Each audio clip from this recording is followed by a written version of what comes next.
Best friends for ever എന്നതിന്റെ ഉത്തമ ഉദാഹരണം ആരെന്ന് ചോദിച്ചാൽ ഞാനപ്പോ ചൂണ്ടിക്കാണിക്കുക ഇവരെ ആയിരിക്കും. ആരെയാന്നല്ലേ?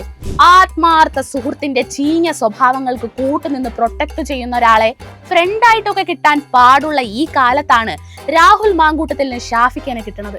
ഇന്നും ഇന്നലെ ഒന്നുമല്ല, പണ്ട് KSUവിൽ ഉണ്ടായിരുന്ന കാലത്ത് തൊട്ടേ ഇമാതിരി വൃത്തികേടുകൾ പയറ്റി തെളിഞ്ഞ ആളായിരുന്നു ഈ മാങ്കൂട്ടം. അത്രയും സ്വഭാവ ദൂഷ്യമുള്ളൊരുത്തനെ ചുമന്ന് ഇങ്ങ് യൂത്ത് കോൺഗ്രസിന്റെ കൊണാണ്ടറാക്കിയും റീൽസ് ഷൂട്ട് ചെയ്ത് കൊളാബടിച്ചും ഷാഫിക്ക ചെയ്തത്രയും ഫ്രണ്ട്ഷിപ്പ് ഗോൾസ് ഒന്നും വേറെ ആരും ചെയ്തിട്ടുണ്ടാവില്ല. ഫ്രണ്ട്ഷിപ്പിൽ ബി ലൈക്ക് ഷാഫിക്ക.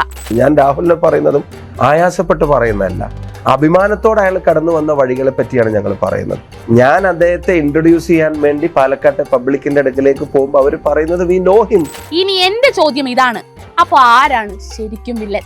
രാഹുലിന്റെ ബാക്ക് സ്റ്റോറികൾ അറിഞ്ഞിട്ടും കട്ടയ്ക്ക് നിന്ന ഷാഫി അല്ലേ ഒരു അണ്ടർ റേറ്റഡ് വില്ലൻ? ചന്ദനം ചാരിയ ചന്ദനം മണക്കുന്നാണ് രാഹുലിനെ ചാരിയ ഷാഫിക്ക് പറയാൻ എന്തൊക്കെ കഥകളുണ്ടെന്ന് തമ്പുരാന് മാത്രം അറിയാം. എന്നാ പറയാനാ?